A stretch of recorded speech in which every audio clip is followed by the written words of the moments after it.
There are tons of business podcasts to choose from, but only one has the stamp of approval.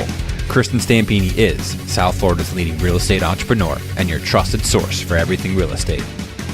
I would like to welcome our listeners and thank you for joining us today for an episode of our podcast, The Stamp of Approval. I'm Kristin Stampini, co-founder of the Stampini team with RE/MAX in Boca Raton, Florida. I'm also a certified real estate coach with Craig Proctor and the owner of Global Virtual Real Estate Assistants. I'm a national trainer and public speaker, and my husband Mark and I are also real estate investors. The Stamp of Approval podcast was launched to share and educate other realtors, consumers, and other business owners across North America by sharing value and content to our listeners in each and every episode. I share my experiences, my triumphs, my failures, and my strengths throughout my entire life with the hope of my audience being able to expand their knowledge on everything real estate, business, sales, and mindset oriented.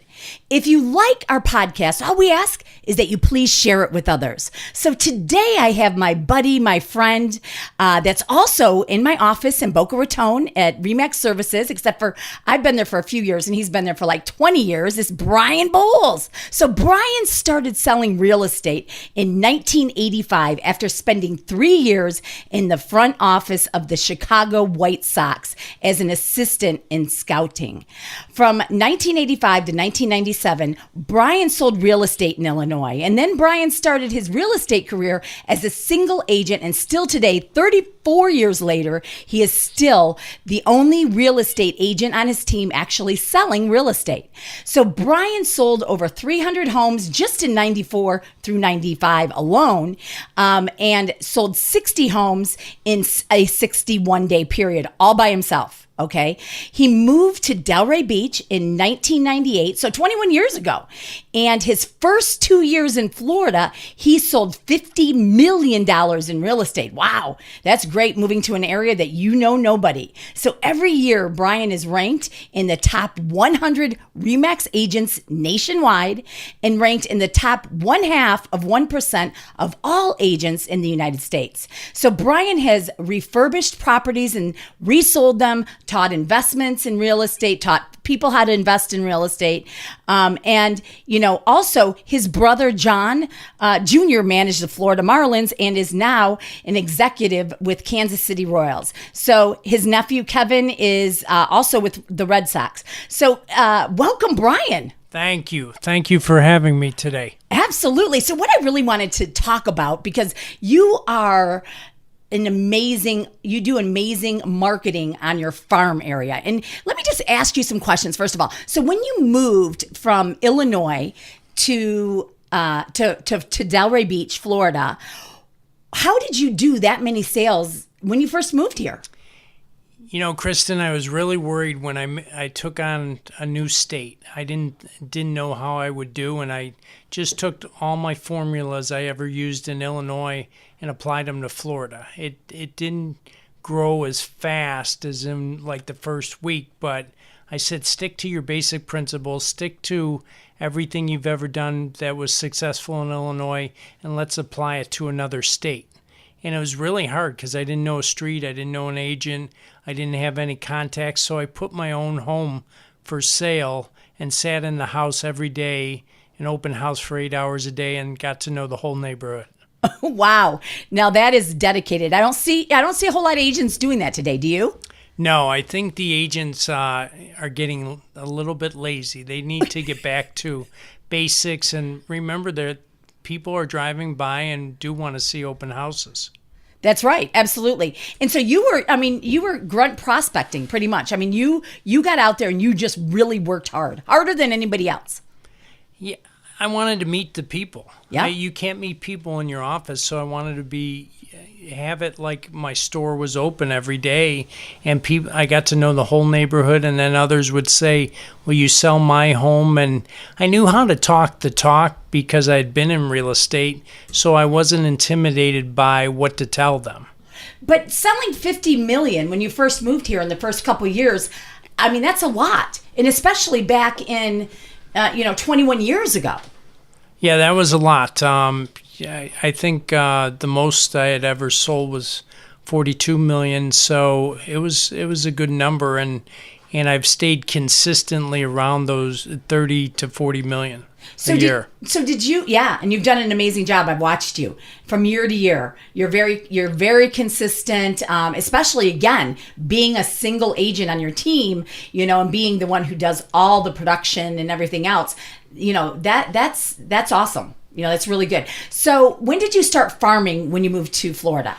Right away. I consider opening your house as farming, but sending out postcards first month. And I've been doing 17 neighborhoods, over 5,500 postcards every year since 98, since I moved here. Okay. And so when you did the 50 million in your first 2 years here, was that coming from also not just you sitting in your own house every day to do an open house, learning about, the neighborhoods and everything else? Because you didn't know anybody here, right? I didn't know a soul. So it was just getting to know people, talking to people, learning the neighborhoods, going in the office early, studying the market like it was Wall Street. Yeah.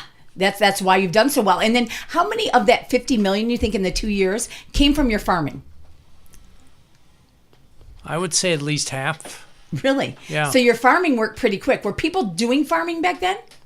Not really. People were shocked. Nowadays, I'll get 10 or 12 postcards a month in my mailbox. Back then, there was hardly any farming going on.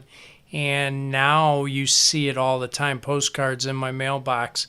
Almost like politicians, where you go home and you see another postcard, and there's one girl in my farm area sending out 12 postcards a month.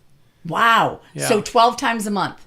Yes. And so you said that you were doing 17 communities, neighborhoods? 17 communities. I expanded it a little bit, north or south or east or west, just to stay. What I wanted, my goal was to, when people would leave one neighborhood, say, I see Brian Boles' sign in another neighborhood, keep my farm areas close together. I didn't want 30 miles apart. I wanted them all, if you're driving down Federal Highway, which is a big area in Boca Raton or Delray, I wanted them to pull over to another street and say, oh, I see his sign here, and I saw it 10 miles away. So I wanted to keep it consistent. That's awesome. And then you send 5,500 a month. 5,500 a month, and every quarter my sphere gets postcards too, which is about 1,000 sphere of influence postcards. Okay, and what is it? What do you think it is when you're farming? Do you think it's consistency, or do you think it's what's in the actual information that you're sending? I think it's all about consistency. I think if you ask most people, they wouldn't even know what company I work for, or what I've sold. I think they see my solds and for sale, and they say, this guy must be doing something, because I see his postcards every month. They're like clockwork. They're within a couple days every month, so it's almost like they're waiting for my postcard. And are you sending postcards, or are you sending envelopes, stuff in envelopes? I send postcards, colored postcards. I used to be the only one who sent black and white, and it was working. And everyone said, you got to change for the times. And I said, well, it seems to be working, but I saw the quality of other people's postcards, and I said, it's time to go to color. Well, did you do that with your sign? I did change my signs up a little bit. I have my face on my sign, and people always say, why your face on your sign? I think it's an open invitation. When you see someone in Publix or at a ball game, they say, are you the realtor? And I say, yes. And it's your business card being out in the public. That's right. So that's right. And so are you sending the same thing on the postcards every month? No, I'm tweaking it to what I just sold and what I just listed. So it's pretty much a yearly postcard. So if I've done 12 sales for that year, we'll keep it for the year rotating. And if we get a new listing, new featured listing, new hot sale, we'll put home of the month. We're tweaking our postcard a little bit, just where something really pops out at you. So with the 17 different communities, how many different postcards are you sending? Different layouts? 17?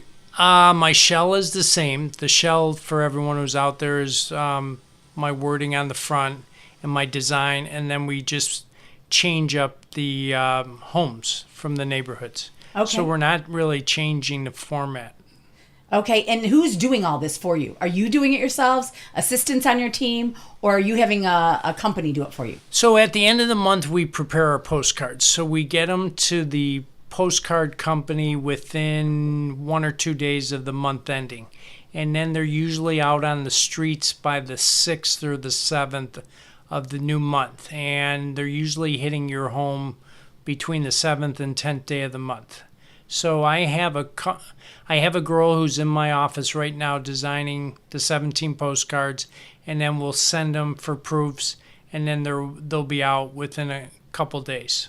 So how long does that take a month for you to get it all designed and to get all the information and everything else? About 4 hours. Total? Yeah.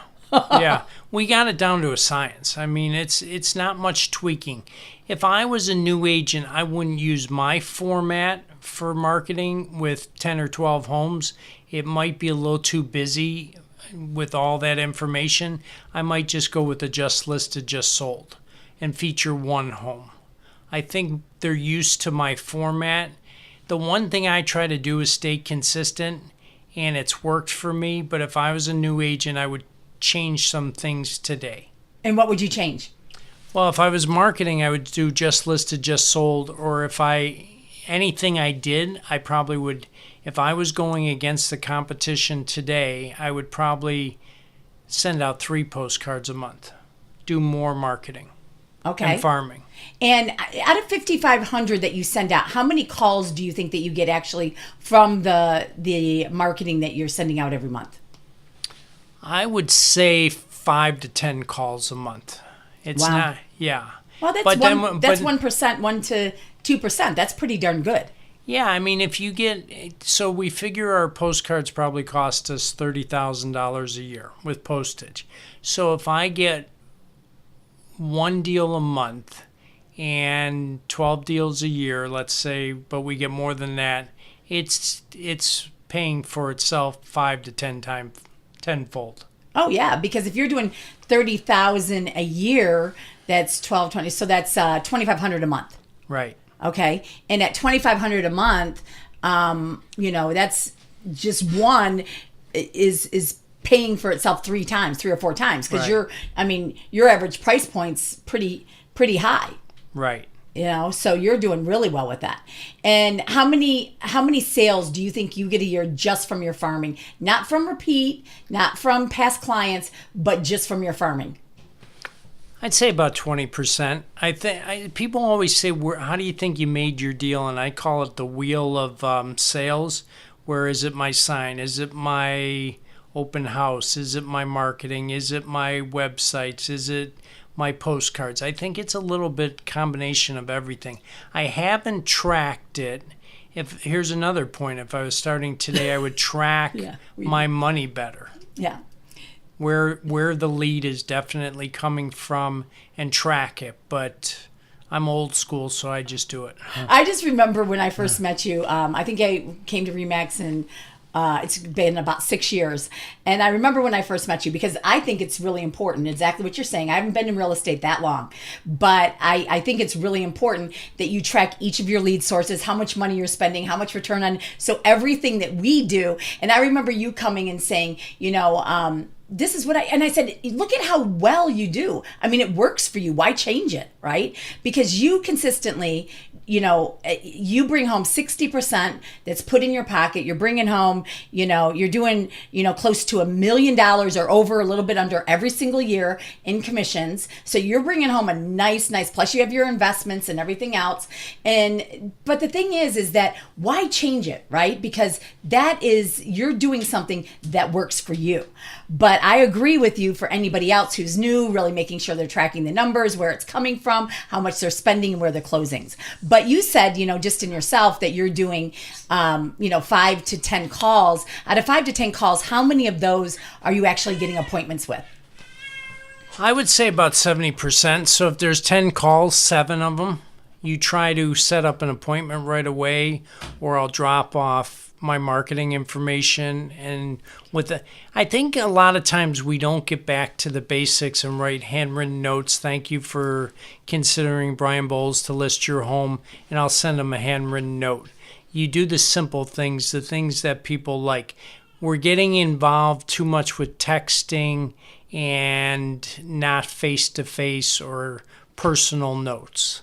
I think we're losing that personal touch. Yeah.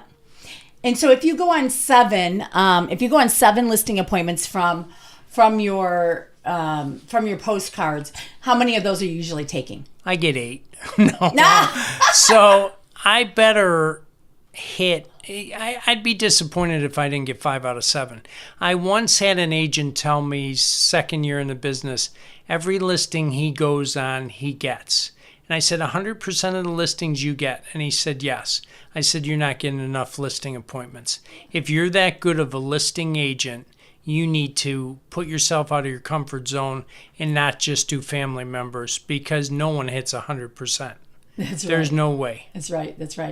And I agree. I mean, 60, 70%, I mean, it's good for people that you've never met before. I mean, obviously people that have been seeing your face for a long time through farming is going to be a little bit different. And then obviously your sphere and past clients is a totally, that's a totally different number. So of people that you've actually never met before face to face, I mean, those are good numbers. Great numbers. Yeah. Because it's, you got to realize how competitive it is. I mean, even past clients will say, Brian, thanks for coming in. We're interviewing three other agents, and you're shocked. The real estate has changed, where people are calling in 3, 4, 5 agents. Most past clients don't call in other agents, but you're even bumping into where they're saying, Brian, we're calling in other agents to see what they have to say, and you're shocked. Because when I first started in real estate, they would just call you and say, where do we sign? There was no presentation. There was, what do you think it's worth? Where do we sign? So it's getting more competitive year over year. Oh, definitely. And with the commission structures and the professional photography and the drones, and you better be on your game. That's right. And, one of the things is there's right now, I believe that in our MLS, okay, first of all, there's 400 new agents per month coming into just ours, Brian. Right. Okay, that's crazy numbers. Because all you got to do to get a real estate license is you got to go to school for 1 week. Right. Okay, to get a real estate license here in Florida. That's what it is. But we have like 50,000 in our MLS. Okay, selling like 90,000 homes. So they're selling less than 2 homes a year. Okay, probably back, in the day it was a lot easier because and this is the other statistic. 55% of all listings in Palm Beach County are sold by a person that does 1 transaction a year. Okay, so you're up against 45% pretty much. And that one transaction a year, a lot of the time is going to be the brother, the sister, the mom, the aunt, the whoever. So now you're up against 45%. And then that's and there's so many agents out there that you're competing against. Yeah, that part drives me crazy because it's your biggest financial investment, selling your home, and they'll give it to someone just out of real estate school, and you're like, and then you come in and clean up the mess, the errors in the contracts, or the mortgage didn't go through, and you're like, why would you put your biggest investment into someone who just got out of school? I don't think a lot of people really realize how important it is that to get the exposure, to get the negotiations, to get everything that you need, that they need that experience in those full-time agents to really look out for the best interest to get their home sold the fastest and for top dollar. And I think that a lot of consumers out there don't realize how important it really is to find that agent that is best for them, but that has the experience and that has the proven track record year over year. Well, I think like watching, I know we were talking about the Miami Heat last night and Dwayne Wade's great shot. He practices that shot at some point in his life. I practiced my negotiations through the years. So when Dwayne Wade's shot was blocked, caught it, had the presence of mind to bank it in, he is If that was a rookie player, he would have just thought the clock's going to run out. I won't even try it. He had the presence of mind to shoot it with like 0.2 of a second and make the game-winning shot. So that was a professional, years of experience. My first year in real estate, I was like, what do I do? What do I say? How do I close this deal? And now you know when someone's negotiating a deal, when to go in for, I call it the kill, go in to make the deal. There's a time where you better put it together right away or be ready to put it together because you may never get another chance. It may not sell for 6 months. Some listings you only get that one shot to sell it, and you better put it together. That's right. And those are all great points, because one of the things is that, when we get out of real estate school, and I remember when I got out of real estate school, I'd been a professional before, but when I had gotten out of real estate school, they kind of just let you go out there and you don't even have any clue to what you're doing. And everything I learned in real estate school really didn't pertain to anything I was doing in the day-to-day real estate. So you have to learn so much, and to be really, just like what you were talking about. I mean, Dwayne Wade and how many times he makes that shot, or how many times he practices that shot, is the same thing. We have to go out there and we have to educate and we have to try it and we have to learn it. And like you said, I mean, you learned how to negotiate again and again, and you practice. Same with listings, how to do it, how to market it, how to get it best exposure. I mean, and same with, your farming and everything else that you do. You have to do it over and over and over and over and over again in practice, right? Yeah, I think the number one key to real estate is, and Kristin and I were talking about this last week in the office, how can you stay motivated after 30 years? I just use the same discipline I use every day and do the same things. Being in pro sports, I watch the great players.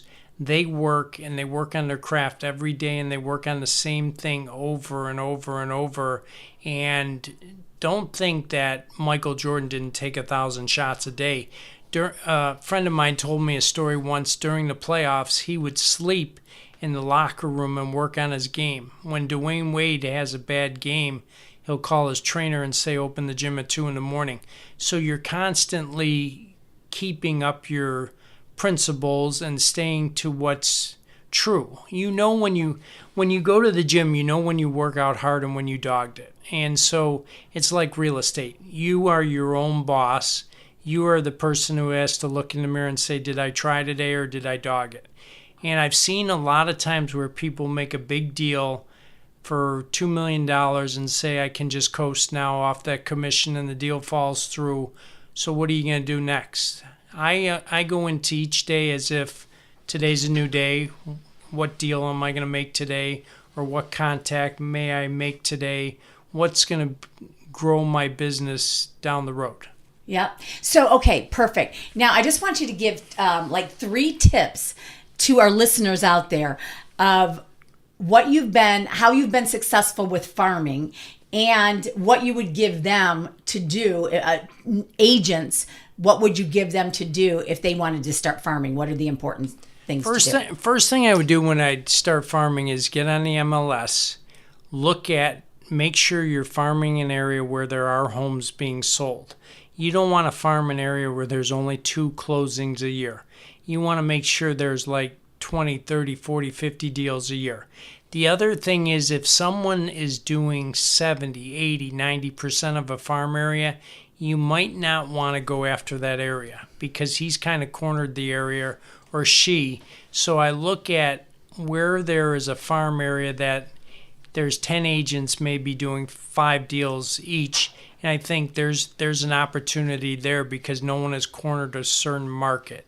There's an area in Florida where there's a guy who has about 80% of the market, and he would be tough to break in against. So you want to see, 1, are there deals being made in the area? 2, are there at least 400 to 500 homes or more? And 3, is the market share spread out? If one person is doing 70 to 80%, it's going to be tough for you to beat that guy. Okay, or and then woman. And you think consistency is important? Consistency in everything. Returning phone calls, being available, returning texts, farming and cold calling. what I mean by cold calling is returning those calls on, people called you at night on your sign and just following up. Like today, a guy called me on my sign, and I just put together the deal 5 minutes before I walked in this room because I called him, showed it to him right away, and he bought it. And I had never showed him any other house, and it was a double where I had buyer and seller. Double-sided. Yeah, that's awesome.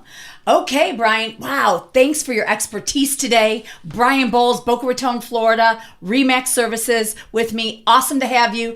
Thank you, customers, or thank you, listeners out there, and have an awesome day. Bye. Thank you so much, Stamp of Approval.